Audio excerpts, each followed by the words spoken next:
ئەم کاتتان باش بینەرانی خۆشەویستی تلوزیۆنی کۆمەڵە لەم بەشە لە بەرنامەکەماندا ڕاگەاندنی هاوبەشی ڕێکخراوی کرێکارانی شۆڕشگەڕی ئێران ڕاهی کاریگەر و حیزبی کۆمونیستی ئێران سەبارەت بە ئیدانەکردنی ئازادی حەمید نووری پێشکەشتان دەکرێت.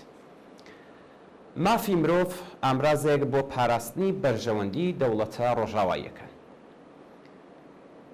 ڕۆژی شەممە 26 جۆزەردانی 1403 هەتاوی بەرامبەر بە 15 ژوەنی 2024 زاینی جارێکی تر جەنایەتکارێکی سزادراو لە دادگای وڵاتێکی ئوروپایی لەگەڵ بارمتە ئوروپاییەکان لە تاران ئاڵوگۆڕ کرا. ئۆلف کریستێرسۆن سەرۆک وەزیری سوێد ڕایگەاند حەمید نووری کە لەلایەن دادگای باڵای سوێدەوە سزای زیندانی هەتا هەتایی بەسەردا سەپێنراوە لەگەڵ دوو زیندانی پێشووی سوێد لە تاران ئاڵوگۆڕ کراوە. ناوبراو هەروەهاوتی دەتوانم ڕای بگەێنم کە یوهان فلۆدرۆس و سەعید عەزیزی دوو زیندانی پێشووی سوێد لە ئێران لە فڕۆکەکەدان و بەرەو سوێد دەگەڕێنەوە.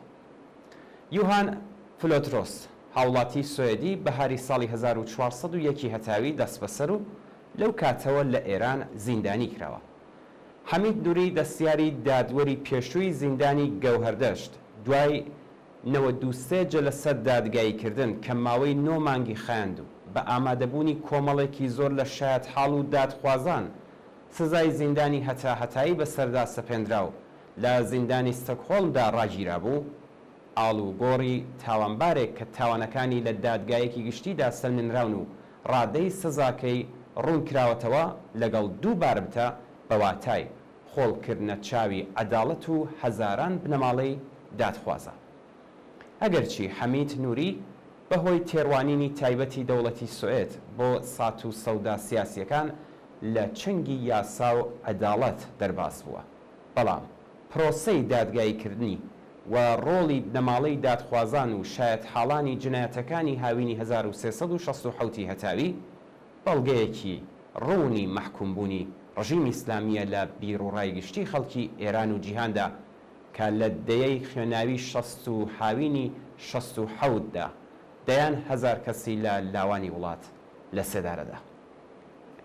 هەڵسوکەوتی دەوڵەتەکانی ئوروپا و ئامریکا لەسەر بنەمای هەڵاواردن لەگەڵ پرسی مافی مرۆڤ بابەتێکی نوێ نییە. قوربانیکردنی مافی مرۆڤ لە پێناو بەرژەوەندی سیاسیە وڵاتانەدا گەلێک جار ڕوویداوە.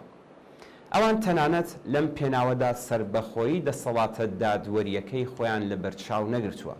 ئەم تێڕوانینە دووفاقی و دووڕوویانە ئۆتە هۆی ئەوەی کە دەوڵەتی جەنایەتکاری کۆماری ئیسلامی لە ڕێگەی بارمتەگرتنی ئامانجدارەوە هەوڵی ڕزگارکردنی تەرۆریستان و دیپلۆمات تەرۆریستەکانی خۆی لە ئوروپا و ئامریکا بدات.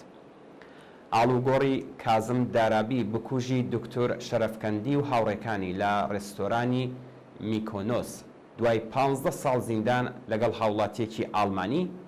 ئاڵوگۆڕی ئەسەدوڵڵا ئەسەدی کە بە تۆمەتی پلاندانان بۆ کردەی تەرۆریستی لە بلژیک سزادرا بوو لەگەڵ ئۆلیڤیا وێند کاستێل کارمەندی بە بارمتەگیراوی بەشی فریاکەوتنی بلژیکی چەند نمونەیەکی دیکەی هاوشێوەن. بە بارمتەگرتنی نازەنین زاغری هاوڵاتیەکی ئێرانی بریتانیایی و دواتر ئازادکردنی ناوبراو لە بەرامبەر وەرگرتنی چەند ملیۆن پۆند لە داراییەکانی دەوڵەتی ئێران لە بریتانیا یان ئازادکردنی جەیسۆن ڕەزاییان ڕۆژنامەنووسێکی ئێرانی ئامریکایی لەلایەن باراک ئۆباما سەرۆک کۆماری ئەو کاتی ئامریکا بە ناردنی چەندین سندوقی پڕ لە پوڵ بە فڕۆکە بۆ ئێران نمونەگەلێکن لە بادسەندنی کۆماری ئیسلامی لە ڕێگەی بارمتەگرتنەوە کە دەوڵەتەکانی ڕۆژاوا قبوڵیان کردووە. لەسەر بنەمای ئەم ئەزمونانەیە کە ڕژیمی کۆماری ئیسلامی با دەستبەسەرکردنی هاوڵاتیانی ڕۆژاوایی یان کەسانی خاوەن دووڕەگەزنامە هەوڵ دەدات باج لە وڵاتانی ئوروپایی و ئامریکا وەربگرێت و تا ئێستاش بەهۆی تێڕوانینی دووفاقی و سەوداگەرانەی دەوڵەتەکانی ڕۆژاوا لەم بوارەدا سەرکەوتوو بووە. چاوخشانێک بەو ئەزمونانەی سەرەوەدا ئەومان بۆ دەردەخات کە تێڕوانینی دەوڵەتە ڕۆژاواییەکان بۆ مافەکانی مرۆڤ تێڕوانینێکی کاسبکارانەیە و لەسەر بنەمای بەرژەوەندی دەوڵەتەکانیان ڕێکخراوە. هەڵوێستی ئەوان بەرامبەر بە مافی مرۆڤ لە وڵاتە هاوپەیمانەکانی خۆیان لەوانە عەرەبستانی سعودی و یان تاوانەکانی ئەرتەشی ئیسرائیل لە غەزا بەیانگەری ئەم دووڕوویە ئاشکرا و بێشەرمانەیە. کەڵوەرگرتنی ئەوان لە چەمکی مافی مرۆڤ لە دژی ئەو ڕژیمانەی کە هاوپەیمانی خۆیان نین یان وڵاتانی دژمنکاری وەک کۆماری ئیسلامی بەردەوام لەسەر بنەمای ئامانجی سیاسی پێناسەکراوە. ئەمە خاڵێکە کە پێویستە هەموو چالاکانی مافی مرۆڤ لە ئێران و وڵاتانی ڕۆژاوا گرنگیەکی تایبەتی پێ بدەن. لە بەرچاو نەگرتنی ئەم خاڵە دەتوانێت دەرەنجام و لێکەوتەی زۆر جددی و چاوەڕوان نەکراوی بۆ خەباتی خەڵکی ئێران و بە تایبەت بۆ بزوتنەوەی بەهێزی دادخوازی هەبێت. دەبێت بەردەوام لەسەر سربەخۆیی بزوتنەوەی دادخوازی و چالاکیە مافی مرۆڤیەکان جەخت بکرێتەوە.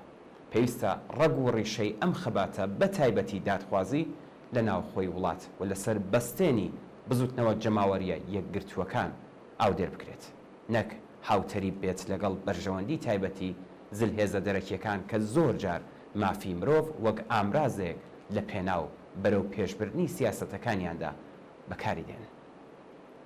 ئێمە وەک داکۆکیکارانی ئازادی بێشەرت و مەرجی سیاسی و لایەنگرانی شێلگیر و بەردەوامی بزوتنەوەی بەهێز و جەماوەری دادخوازی ئازادکردنی حەمید نووری دەستیاری دادوەری پێشووی زیندانی گەوهەردەشت لەلایەن دەوڵەتی سوێدەوە بە توندی ئیدانە دەکەین و ئەو کارە بە لێدانی زەبرێک لە دادپەروەری و بزوتنەوەی دادخوازی دەزانین.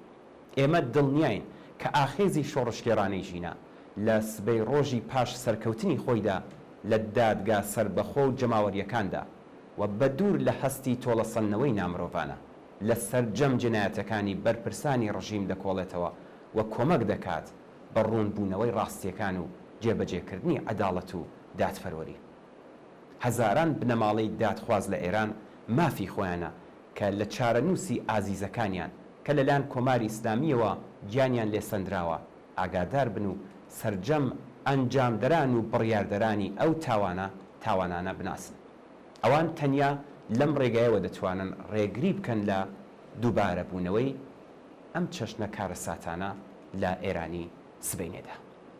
بڕوخێ ڕژیمی کۆماری ئیسلامی سەرکەوتوو بێ شۆڕشی کۆمەڵانی خەڵکی ئێران بژی ئازادی، دموکراسی و سۆسیالیسم. حزبی کۆمونیستی ئێران و ڕێکخراوی کرێکارانی شۆڕشگێڕی ئێران ڕاهی کاریگەر شەممە 26 جۆزەردانی 1403 هەتاوی بەرابەر لەگەڵ 15 ژوەنی 2024 زاینی.